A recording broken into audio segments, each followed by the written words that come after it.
Hi, I'm Joey Pinz. People ask me, how did I lose 130 pounds? The quick answer is always discipline. I started my business, wasn't paying attention to my health, was eating too much, drinking too much sweets. My daughter was born. Next thing I know, I'm pre diabetic, I have hypertension. I knew something had to change. Discipline. I, like many of you, have faced many challenges in your career, in your family, in your life, in your faith. How did you attack them? How did you approach them? How did you solve them, hopefully? It all had to have some degree of discipline. I'm also asked, how did you found and start a tech business that lasted over 25 years? Discipline. I was committed to it, enjoyed technology, didn't enjoy some aspects of it, but knew it was necessary. Discipline. Our podcast mission: how do we use discipline to better ourselves and society? Join me, please, as I talk to interesting people and discuss how they use discipline in their family and their passion and their careers and how it helped them. Our podcast vision: growth through learning from others. Joey Pinz Discipline Conversations. It'll be light and serious. Join us, please. Thank you for consideration. Brooke, nice to see you, bro. Good to see you. What are some of your goals here in Secure in Orlando this week? This is actually my first Yeah. Secure, so I'm pretty excited about that. There's a lot of people that I know here, so really talking to the MSPs, talking about what their security goals are, maybe what their security goals should be, having those tough conversations with them. Not just what you need to do for your clients, but maybe also what you need to do internally. Because I think it's got to be more as do as I say, not as I do. You've really got to lead by example. So making sure that your clients are seeing what you are doing as an MSP to make sure that you've got your security stack, your security standards in place before they go out there and then try to get their clients on those. And how does ScalePad help MSPs do that? ScalePad, we are a group of people that came together, and now we have a suite of software products. They have 6 products now. We've got Lifecycle Manage, which used to be Warranty Master back in the day. We've got Lifecycle Insights, which is the VCI QBR platform. We've got Backup Radar. We've got ControlMap, obviously. We've got Cognition 360. We've got our newest acquisition, which was Quoter in November of last year. Oh, that's right. I think. Yeah. So we've got several tools. One of the things that I really like about ScalePad is they have what I call sort of a holistic approach to their acquisitions. So it's not really just let's just go grab people that look like they're available and need to be grabbed up. It's more of a big overview of what's important that we think for the MSP. What are things that we can deliver to them that are intentional and are going to really elevate you as an MSP, elevate the tools that you're able to provide, and also the services you're able to provide to your clients. So ScalePads are really a platform. They are. It's a platform. Again, we have 6 offerings in our suite right now, and again, it was very intentional. The leadership here from Dan, Luis, Ryan, Torres, who I work for here in the channel, is really a good group of people that have made decisions that have made ScalePad, I think, the forefront of the SaaS platforms right now. And those are all industry veterans you just mentioned. Oh, absolutely. Which is one of the all. reasons that I came here to ScalePad. The leadership here was one of the reasons that I decided to come here versus some other places. Those guys, I mean, how can you not want to work for leaders where everybody's kind of going in the same direction? They have an amazing vision. All of their employees, and I know this sounds corny, but they absolutely love Dan, Luis, Torres, all those guys, everybody on our leadership team. They're all bought in. The vision is clear. It's given to everybody on the team. We all know the direction that we're rowing in. We're going there together. We're behind the leadership, and it's just a really good place to work because you get to some point in your career where leadership is really important. Introduce. Nice to meet you. Yeah, you as well. And what was it like being acquired? Well, tell me about how you made your platform, first of all, your product. Yeah, so ControlMap joined in with ScalePad about a year ago, and really one of the reasons we did that was to integrate deeper into the MSP community. ScalePad hooks into all the RMM tools and all the tools that MSPs use, and being able to collect all that data, collect all that asset information is the foundation that you kind of build your cybersecurity compliance platform on. And we run compliance checks across all those systems. So that was a natural technical fit, and then also being able to fit in with the thousands of MSPs that we service. So that just made a lot of sense. We didn't start out as an MSP tool. We started out actually as a vCISO consulting tool, and it kind of made its way into the MSP community because of the demand. How so? Did MSPs approach you? Did you find them? Did you try to Yes. get the SMBs and you found the MSPs? Yes, MSPs found us. So the vCISO community sort of they swim together in similar waters, I guess you could say.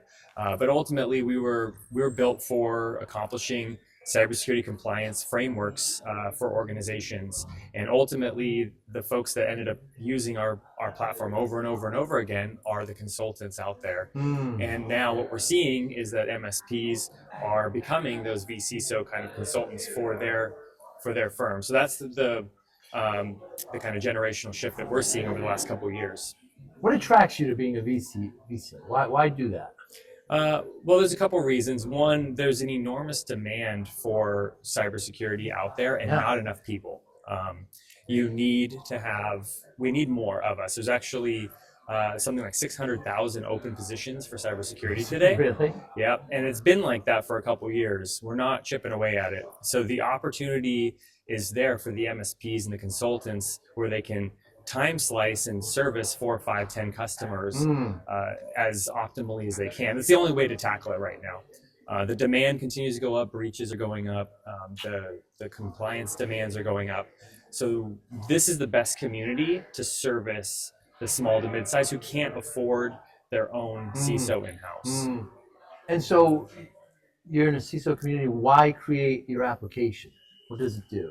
Yeah, it helps you basically get through the compliance frameworks that you're trying to achieve. So what we're seeing inside of the MSP community, the top frameworks are CIS, NIST CSF, largely because those two are generalist frameworks. They can be self-assessed or you can bring a third-party assessor. And then you get into the third-party assessor frameworks like SOC 2, ISO 27001, and there's many more. We're actually approaching 60 different frameworks that we support now. Wow. Yeah. And what attracts you to it? Really, basically it's being able to kind of secure our businesses, secure our nation the best that we can from breaches. I think it's a noble cause to be able to protect our customers, and MSPs are really being called to do this, to protect their customers and apply these best practices.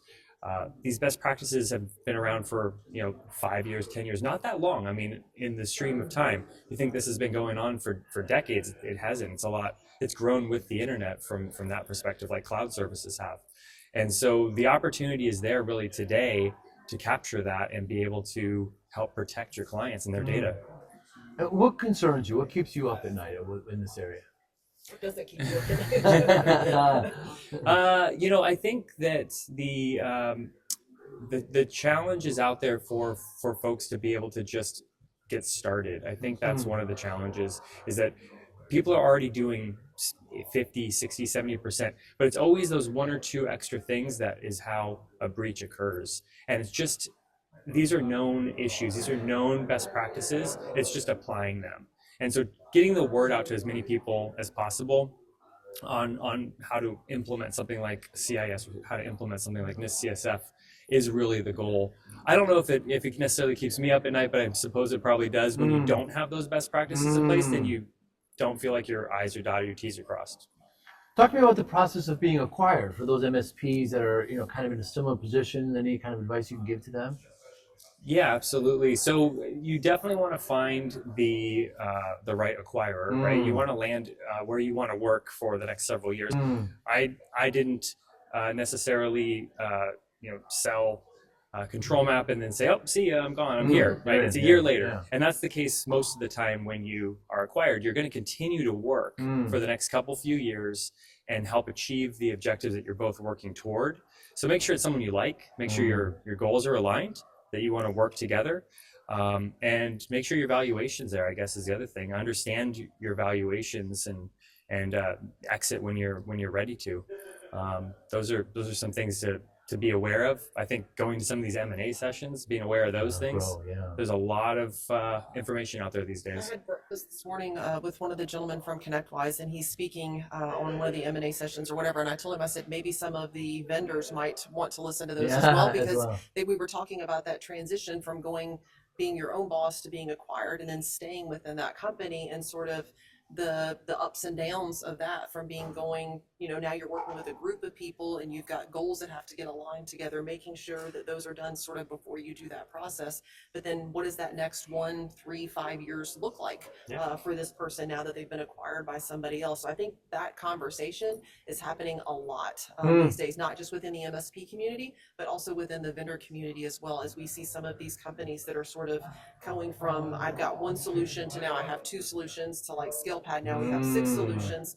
Now we have 6 solutions with 6 people that used to own their own company, and now we've all got to kind of swim in the same direction. So I think there are some definite conversations that have to have ahead of time. But again, I think for some people it's uncharted waters, and you've just got to make sure you have a group of people you're working with that are going to understand that, and that it's going to take time to get from point A to point B.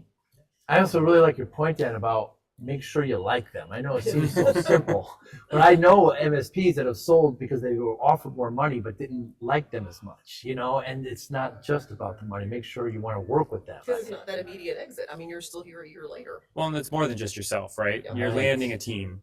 Make sure it's a fit for yourself and the team. Yeah, absolutely. Speaking from experience, I bought a company back, Y2K, and 6 months in, he decided that he didn't really want to sell. So it got really ugly. He wanted to take over, and it was a terrible situation. But some of these things you just can't help. What are some of your goals this week?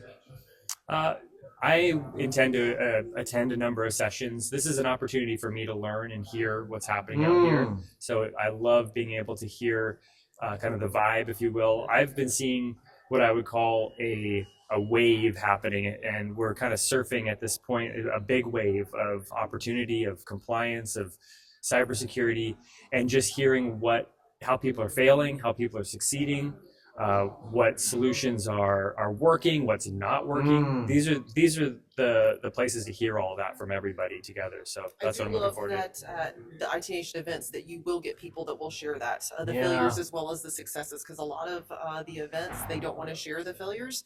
And my thing is I don't want somebody to make the same mistake that I made. So how can I help that person not make those mistakes? What can I do to help them basically do better than I did? So I love that they have those types of sessions here with that sharing. And your message or your challenge to the MSPs this week is what? Is to I help them ideally pick the right framework and go. Just pick a best practice framework. Honestly, 80 to 90% of these compliance frameworks are the same, which is what makes our job a little easier to support 60 of them, right? Is being able to align them together and have the overlap, and it saves people time to not have to redo the work there to cross map them. But really just pick one and go. And these are all tailored to different industries, and even if you are not industry specific, something like CIS that's agnostic makes a lot of sense, and it will level up their security posture. So understanding that is a huge goal. What would somebody be surprised to hear about you, Dan, personally?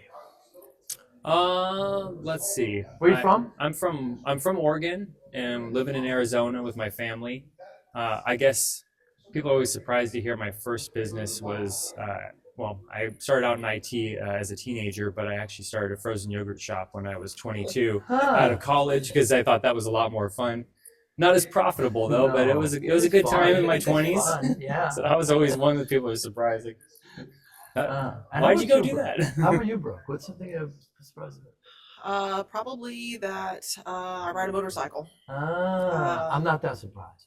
Really? Well, I know you a little bit. Yeah. Yeah, I've got a Triumph Street Triple. Love riding the bike, mostly because when you ride a motorcycle, you cannot think about anything else other than that. So it makes you just off let the grid. go of all the stuff. So you've got to pay attention to what you're doing, because I have a tendency to overthink. So riding the bike means that I'm just focusing on that. So I would say, maybe not a lot of people would know that. Everybody knows that I love sports, especially when it's football season. Yes, you do. Yeah. Thank you so much for your time, both of you. Have a great show. Thank you so much. We thank appreciate you. it. You be well. Yeah. Thank you for listening and or viewing Joey Pinz Discipline Conversations. Please share this episode with one or two of your friends who you think may benefit from the episode. Our website, www.joeypins.com. There you'll find lots of resources and you could join our mailing list. Please follow us on all our social media, Instagram, Twitter, and Facebook. Podcast information, the video version of our podcast is on YouTube. Please subscribe. Audio is on all major podcasting platforms. Please follow them. And if you like it, please consider giving 5-star rating. Would really appreciate that. Thank you again for listening or watching Joey Pinz Discipline Conversations.